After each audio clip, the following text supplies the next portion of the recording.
नमस्कार, स्वागत है आपका द 4 PM न्यूज नेटवर्क पर। मेरा नाम है रविंद्र सिंह शोरान। आपको याद होगा हमने एक खबर उजागर की थी, ब्रेक की थी, आईडीएफसी फर्स्ट बैंक से संबंधित।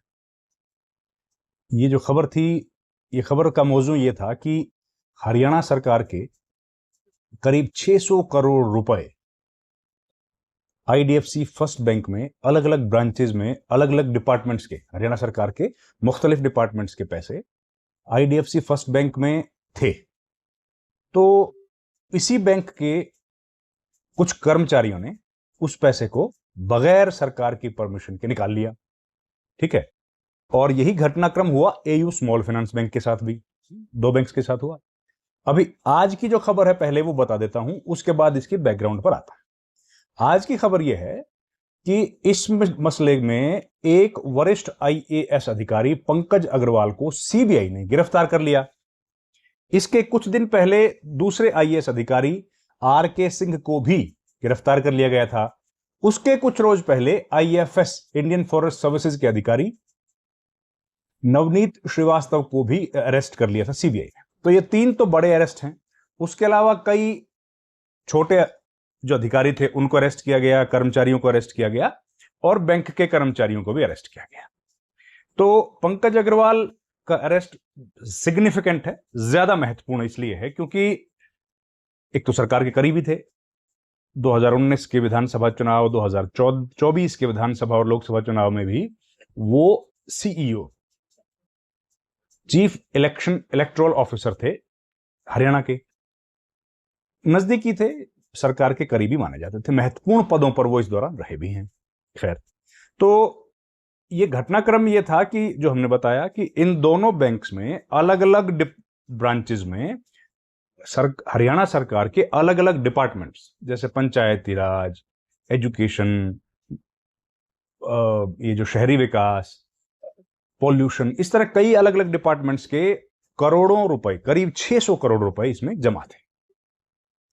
तो हुआ क्या, ये खबर हमने ब्रेक की थी फरवरी के महीने में। तो जो खबर ये आई थी कि भाई अलग अलग बैंक्स के अलग अलग जो पैसा है हरियाणा सरकार के अलग डिपार्टमेंट्स का, उस पैसे की जो एफडी कराई गई थी वो एफडी विड्रॉ कर ली। किसने विड्रॉ कर ली? कुछ प्राइवेट लोगों ने और कुछ बैंक के कर्मचारियों की मिलीभगत से। तो हम लोगों ने भी जांच पड़ताल की, मालूम पड़ा कि कुछ वरिष्ठ आईएएस अधिकारी इसमें संलिप्त होने की संभावना है। हमने ये खबर ब्रेक कर दी। जैसे ही खबर ब्रेक हुई उसके बाद मीडिया के दूसरे सेक्शन ने भी इस खबर को उठा लिया और उसके बाद अगले दिन, ये जब फरवरी का महीना है, तो हरियाणा में विधानसभा का सत्र चल रहा था, बजट सेशन। तो बजट सेशन में नेता प्रतिपक्ष भूपेंद्र हुड्डा ने विधानसभा में इस मुद्दे को उठाया, जिसका जवाब तुरंत दे दिया नायब सिंह सैनी, नेता सदन ने, मुख्यमंत्री भी हैं, उन्होंने इसका जवाब दे दिया। जवाब देने के बाद अगले दिन नेता सदन फिर से सदन में आए। उन्होंने कहा कि हमको सारा पैसा वापस मिल गया है। उन्होंने ये एक्सेप्ट किया कि इतने पैसे का कुछ ना कुछ गड़बड़ हुआ है, लेकिन अगले दिन आकर उन्होंने कह दिया कि आईडीएफसी फर्स्ट बैंक से हमको सारा पैसा वापस मिल गया है। ठीक है, ये बात हो गई। उसके बाद उन्होंने ये भी कहा कि हमने ये जांच जो है एसीबी को सौंप दी है, एंटी करप्शन ब्यूरो, हरियाणा सरकार के तहत आता है, हरियाणा पुलिस का एक हिस्सा, अंग है। उसने अपनी जांच शुरू की। जांच के दौरान कुछ लोगों को अरेस्ट किया। कुछ लोगों को जो अरेस्ट किया वो लोग कौन थे? वो लोग थे बैंक के कर्मचारी या हरियाणा सरकार के कुछ निचले दर्जे के कर्मचारी, उनको अरेस्ट कर लिया। मामला चलता रहा। उसके बाद हरियाणा सरकार को लगा कि शायद इस तरीके से ठीक ना रहे, न्याय हो ना हो, उन्होंने ये मामला दे दिया सीबीआई। सीबीआई ने इस मामले पर जांच की, चार्जशीट फाइल की। कुछ लोग जो अरेस्ट किए थे एंटी करप्शन ब्यूरो ने, उनसे भी जांच की, पूछताछ की, और फिर रिक्वेस्ट की सरकार से, हरियाणा सरकार से, 8 आईएएस अधिकारियों के खिलाफ, जो प्रिवेंशन ऑफ करप्शन एक्ट का सेक्शन 17A है, जिसके तहत जांच करने के लिए इजाजत लेनी पड़ती है स्टेट गवर्नमेंट से, वो इजाजत ली। सरकार ने इजाजत दे दी क्योंकि सरकार ने तो खुद ही केस दिया था। उसके बाद जब इजाजत दी गई तो यह मामला पहुंचा कहां? सबसे पहले अरेस्ट हुए नवनीत श्रीवास्तव, नंबर 2 पर अरेस्ट हुए आर.के. सिंह और तीसरे नंबर पर पंकज अग्रवाल। तो जो रिक्वेस्ट की थी वो है 8 आईएएस अधिकारियों के खिलाफ, जिनमें 2 अरेस्ट हो गए, 1 आईएफएस। अब बाकी के जो 6 आईएएस अधिकारी बच गए वो भी सरकार के करीबी हैं, वरिष्ठ भी हैं। एक हैं Vineet Garg, additional chief secretary हैं। दूसरे हैं साकेत कुमार, तीसरे हैं मनीराम, चौथे हैं मोहम्मद शाहीन, पांचवें हैं पंकज अग्रवाल और छठे हैं ये एक प्रदीप कुमार। ये कुल 8 आईएएस अधिकारी हैं जिनके खिलाफ सीबीआई ने गुजारिश की थी कि हमको परमिशन दे दीजिए।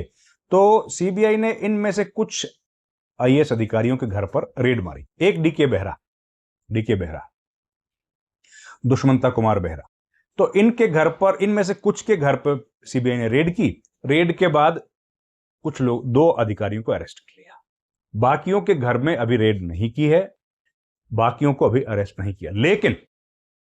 लेकिन सीबीआई के जो सोर्सेज हैं उनका कहना है कि अभी इस मामले में और लोगों के भी अरेस्ट होने की पुख्ता सूचना है।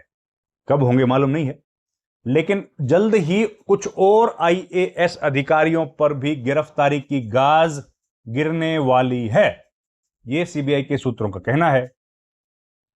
परमिशन तो पहले ही ली जा चुकी है, सरकार ने परमिशन दे दी है। अब संभावना है कि जल्द ही कुछ दूसरे आईएएस अधिकारियों को भी अरेस्ट किया जा सकता है। यह पूरी कहानी है।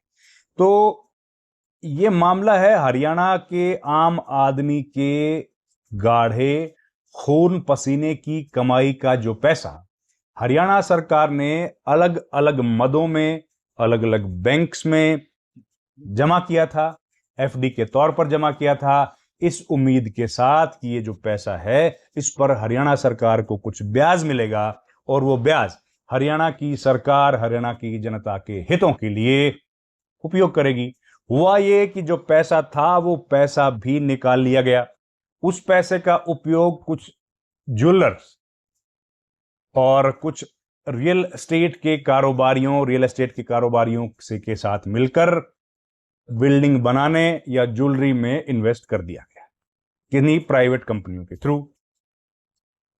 और उसके बाद वो पैसा, अभी तो जांच हो रही है, उस पैसे को इसके पहले भी 1-2 बार इसी तरीके से घुमाया गया है कि पैसा वहां इन्वेस्ट किया जाता था और जब पैसा इन्वेस्टमेंट फ्रूटफुल होती थी, अच्छा खासा मुनाफा उससे कमा लिया जाता था, तो पैसे को वापस बैंक में भेज दिया जाता था। जितना पैसा सरकार का था वो वापस मिल जाता था।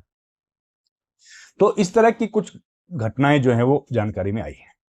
अब इंपॉर्टेंट यह है कि सरकार ने ये जो परमिशन दी है उसके बाद 8 आईएएस अधिकारियों के खिलाफ परमिशन दी गई है। तो एक सवाल तो यह है कि क्या कुछ और आईएएस अधिकारियों के खिलाफ भी परमिशन दी जाएगी? एक बात, दी जाएगी तो कब दी जाएगी? क्या ऐसा कुछ हुआ है? दूसरी बात, क्या अब अरेस्ट जो हो रहा है एक के बाद एक, कुल 3 लोगों के जो अरेस्ट हुए हैं, ये अरेस्ट की संख्या बढ़ने वाली है।